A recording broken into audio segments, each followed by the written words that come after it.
नमस्कार। आप देख रहे हैं बोलती दुनिया का नया अंदाज, एक देश एक आवाज न्यूज़ 24 पर।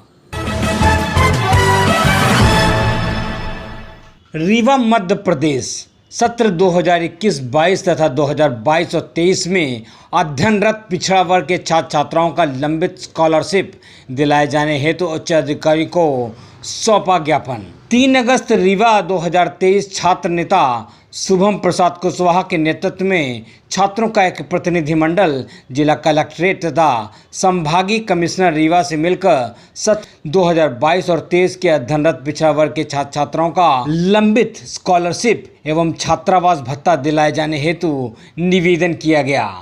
ज्ञात हो कि अवधेश प्रताप सिंह विश्वविद्यालय के अंतर्गत आने वाले महाविद्यालयों में अध्ययनरत पिछड़ा वर्ग के छात्र छात्राओं का सत्र 2021-22 तथा 22 और 23 का स्कॉलरशिप अभी तक नहीं मिली है। साथ ही SC/ST के छात्रों को आवास भत्ता विगत 3 वर्षों से ज़्यादा समय से नहीं मिला है, जिस वजह से पिछड़ा वर्ग व अनुसूचित जाति व जनजाति के छात्रों को आगे की पढ़ाई करने में काफ़ी कठिनाइयों का सामना करना पड़ रहा है एवं आवास भत्ता न दिए जाने से ST/SC के छात्रों को मकान का किराया देने में काफ़ी कठिनाइयों का सामना करना पड़ रहा है। शुभम प्रसाद कुशवाहा ने कहा कि अवधेश प्रताप सिंह विश्वविद्यालय रीवा में हमेशा स्कॉलरशिप मिलने में देरी रहती है, आवास भत्ता में भी देरी रहती है, परीक्षा फीस बढ़ा देने व अन्य समस्याएं बनी रहती हैं। छात्र छात्राओं ने जिला कलेक्ट्रेट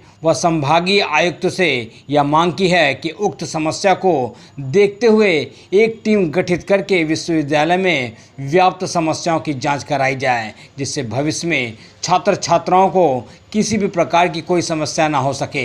ज्ञापन पत्र सौंपने वालों में मुख्य रूप से छात्र नेता शुभम प्रसाद कुशवाहा, अमृता कुशवाहा, उर्वशी कुशवाहा, सुप्रिया सोनी, वंदना कुशवाहा, सुखेंद्र कुशवाहा, अरुणेंद्र कोल, शीत साकेत, अनुपम साकेत, शिवकरण कुशवाहा, ओम प्रकाश जायसवाल, संतोष सिंह, कौशिक विश्वकर्मा, अनिल प्रजापति, संदीप साकेत आदि लोग उपस्थित रहे।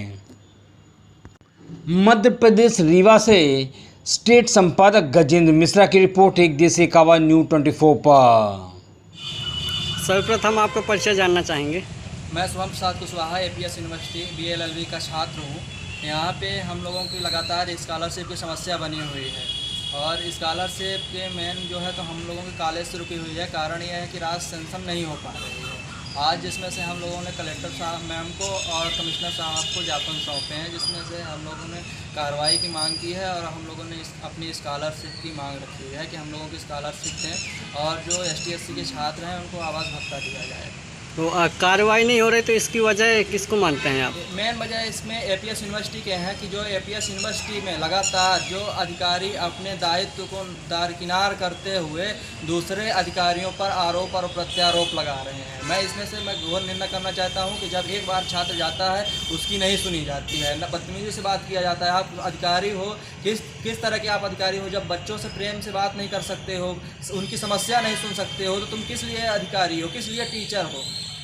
तो इस अव्यवस्था को दूर करने के लिए आप आज हम लोग आए थे कमिश्नर साहब के पास और कलेक्टर मैडम के पास। दोनों लोगों को आज हमने संयुक्त रूप से ज्ञापन दिया है और इसमें कार्रवाई की मांग की है। हम लोगों के जो है तो स्कॉलरशिप राशि दिया जाए। दूसरा बात यह है कि जो हम लोग CM हेल्पलाइन में जो छात्र शिकायत करते हैं और जो कलेक्टर मैडम के पास या कमिश्नर मैडम के सर के पास जो आते हैं आवेदन देने अपनी मांग को रखने, तो उसमें से डराया धमकाया जाता है। बोलते हैं परीक्षा में फेल कर देंगे या हाजिरी कम कर देंगे और सेशनल पेपर में नंबर कम काट लेंगे, जिसके कारण आप लोग वो है तो शिकायत ना करो।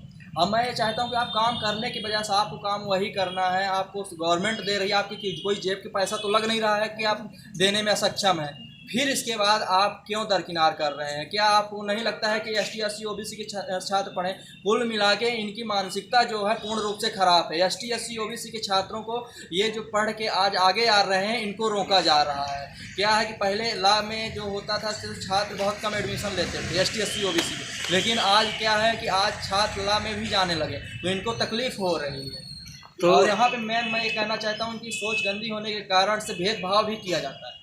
जैसे विश्वविद्यालय में तो समस्त वर्ग के स्टूडेंट रहते हैं, बिल्कुल तो उसमें से क्या आपके साथ ही भेदभाव हो रहा कि अन्य के साथ भी देखिए, हो? उसमें से भेदभाव निश्चित रूप से है। अभी ये जो हम लोगों की शिक्षा में अभी जो पुरानी थी कुरीतियाँ थी अभी फैली हुई, अभी कम नहीं हुई हैं। अभी ST SC OBC के छात्रों के साथ साथ भेदभाव किया जा रहा है। और वहीं पे अगर कोई मेधावी वाला छात्र है या जर्नल वालों के छात्र है, उसकी तुरंत शिकायत सुनी जाती है ना, उसके तुरंत निराकरण होता है। लेकिन जो ST SC OBC के छात्र हैं उनकी कोई कार्रवाई नहीं होती, एक दूसरे पर अधिकारी पर आरोप और प्रत्यारोप लगाते हैं, जबकि निराकरण वहीं से होना है।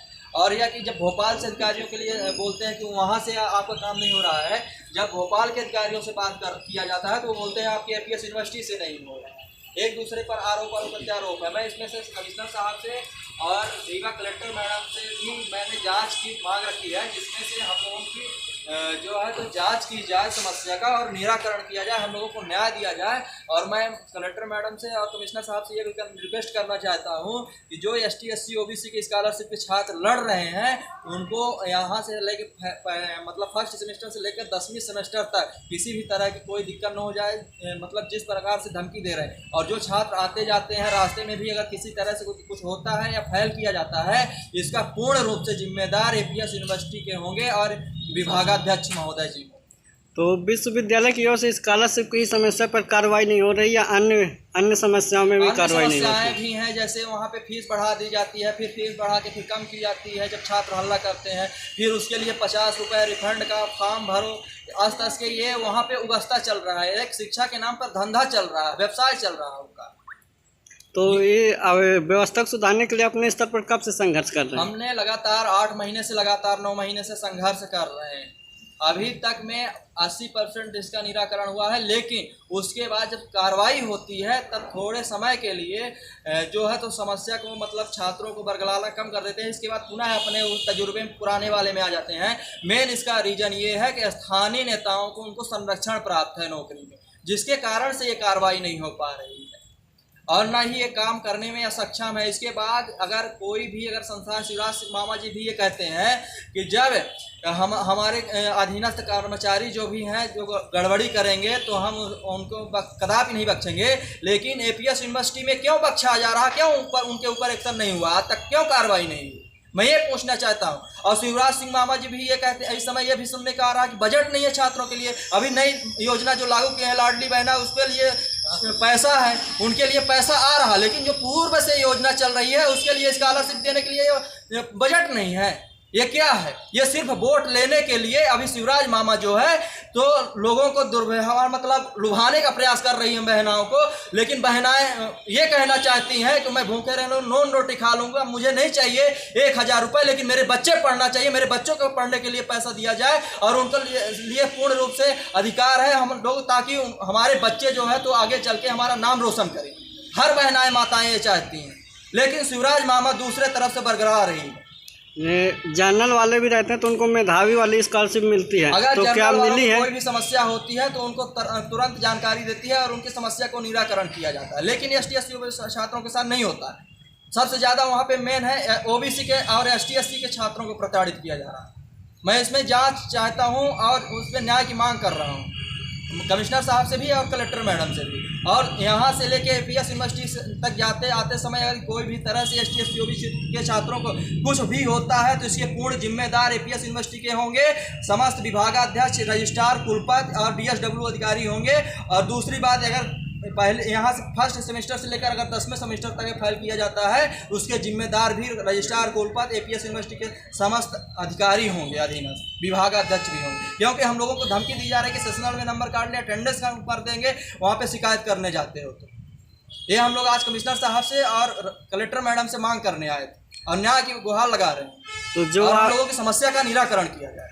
स्कॉलरशिप की समस्या से अन्य छात्र भी परेशान होंगे। बिल्कुल, तो जो बहुत ज़्यादा छात्र परेशान है, चाहे आप लॉ के छात्र को देख लो, चाहे MBA मतलब BA उसका BBA का देख लो, चाहे MSW विभाग का देख लो, सभी विभाग के छात्र, चाहे कॉमर्स वालों को देख लो, सभी विभाग के छात्र जो है परेशान है। तो वो छात्र आपके साथ खड़े नहीं हो पा रहे तो उनको क्या संदेश देना चाहिए? वो छात्र खड़े होने में उनको ये है कि मतलब कुछ छात्र खड़े भी हो रहे हैं, ऐसा नहीं है कि छात्र खड़े नहीं हो रहे हैं, अदर डिपार्टमेंट के भी छात्र आते हैं, लेकिन APS यूनिवर्सिटी के द्वारा जो है वहाँ के अधिकारी जो है तो डराते धमकाते हैं कि वहाँ ना जाओ।